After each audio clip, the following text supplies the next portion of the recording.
about to start.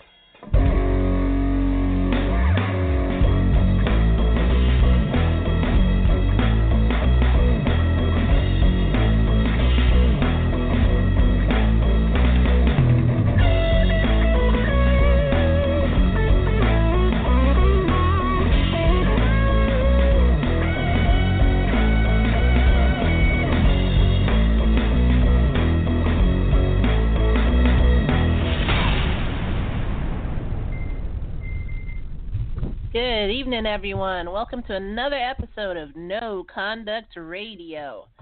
Tonight, we are actually going to answer this question that came up on my Facebook feed, and I went ahead and asked this in our relationship group question and answers on Facebook, and I never received a response. So I'm very excited to see if anyone on our show could actually answer the question. So the question is, name one thing a man can do better than a woman.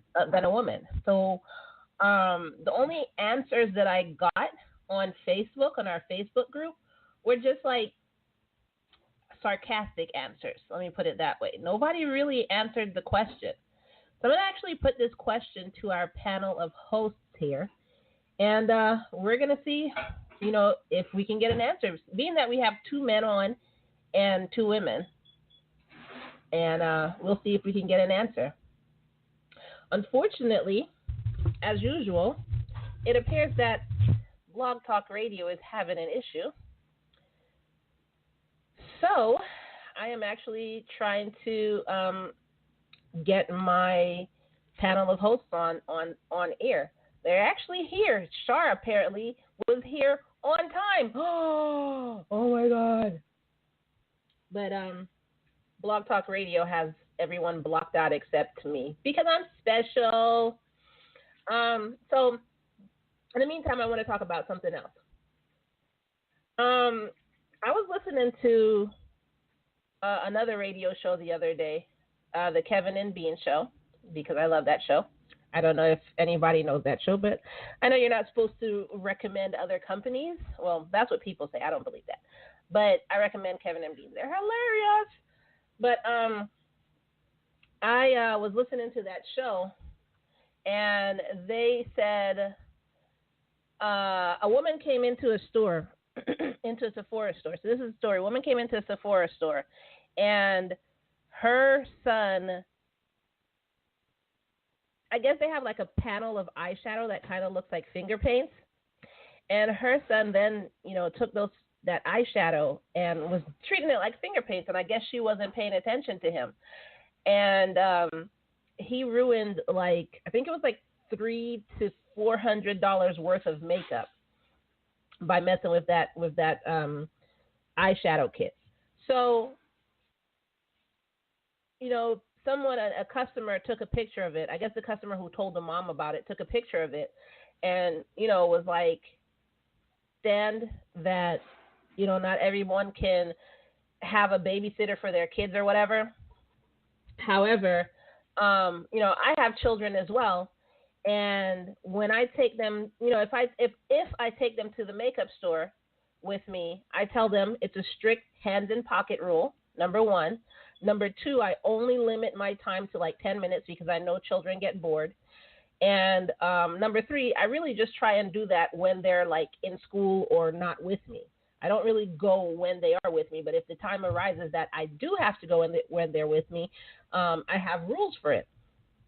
So she posted that on social media, and she then got blasted with,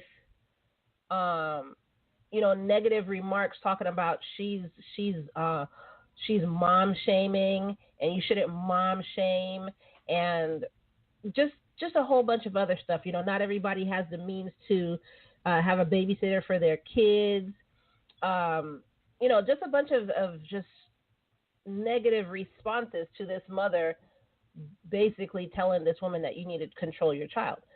So then I just started thinking about this whole word shaming and how people are just liberally using the word.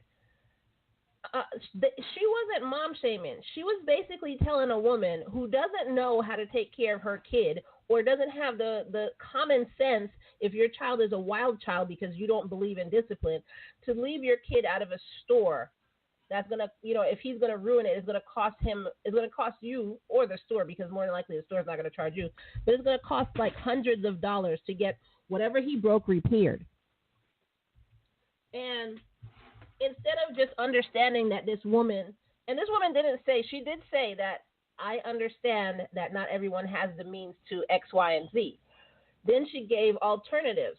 I don't understand how that was mom shaming. That was pointing out a fact of a horrible mother. I'm sorry. You don't know how to, keep your kids in line. Don't touch. Look, but don't touch. When I was little, that's what was told to us. Look, but don't touch. And guess what? We better not touch anything.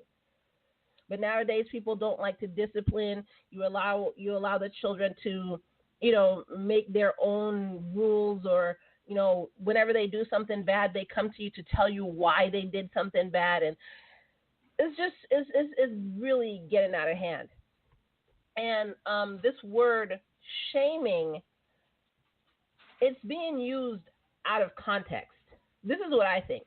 I understand it is technically sticking to the meaning of the word shaming, but it's being used out of context.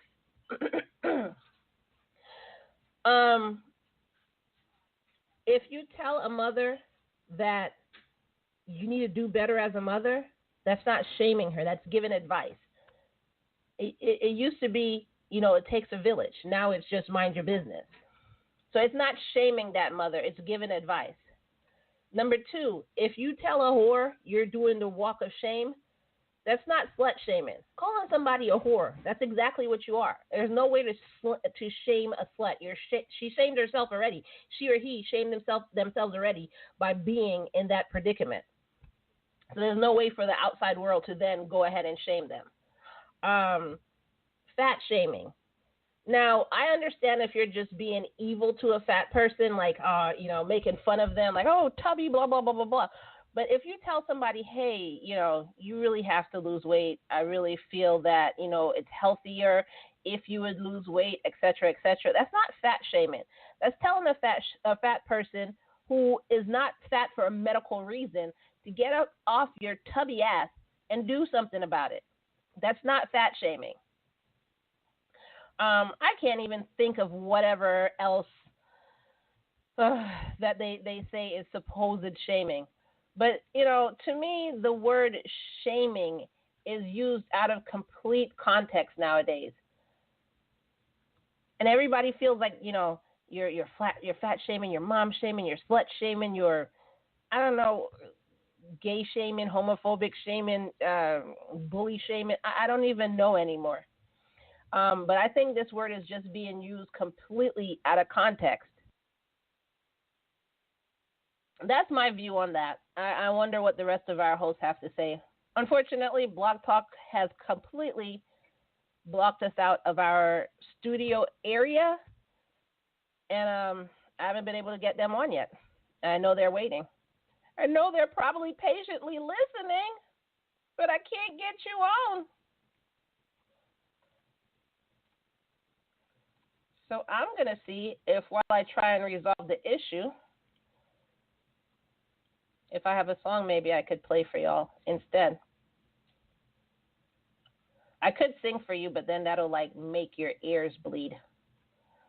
So let's see if I could even get a song on here. If not, then we'll just have to cut this radio show today short.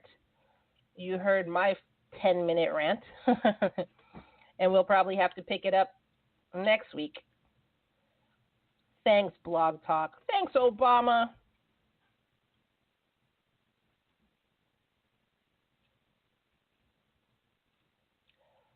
So, yeah, it looks like our whole studio is just down. So we're going to go ahead and, I guess, cut today's show short. And we will be back next week, Thursday, 6 p.m. Eastern Time, granted that Blog Talk Radio actually lets us do our show. So that's all I have for you tonight. Meet us back next week. Next week, we're actually going to talk about what I said before. Name one thing a woman can do better than a man. And we have a couple of juicy questions here. So here's one question. I still love my ex, but my friend is now dating him. What should I do? Another one is after 7 years of marriage, he finally agreed to a divorce. I've lied to him and cheated on him with different men. Should I tell him or allow him to just move on in ignorance? And another one, let's see. This is a really interesting one that I need our panel of hosts to help answer this. So another one is, what can I do if my husband rapes me every time I don't want to have sex, then tells me it's better than him cheating on me? And we have a lot more, but another one is, I want to get this up because I know this person has been waiting for us to answer their question. So another one is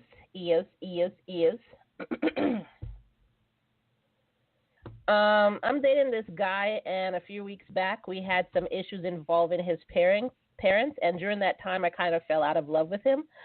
But now that everything is solved, I'm confused of what I should do. I mean, whenever he's away from me, I wish he was with me, but when he is, I feel nothing. Please help me. I'm confused. So these are just a couple of the questions. We have a lot more, but those are just a couple of the questions that we're going to get to next week. We were supposed to get to it this week, but Blog Talk Radio is not cooperating with us. So unfortunately, we're going to end the show a bit early. And thank you for joining me for at least this 12 minutes. And we're going to see you here next week, 6 p.m. Eastern Time, right here on No Conduct Radio. Thank you for being patient with with Blog Talk, because it's not ours, with Blog Talk's technical difficulties. Peace out, everyone.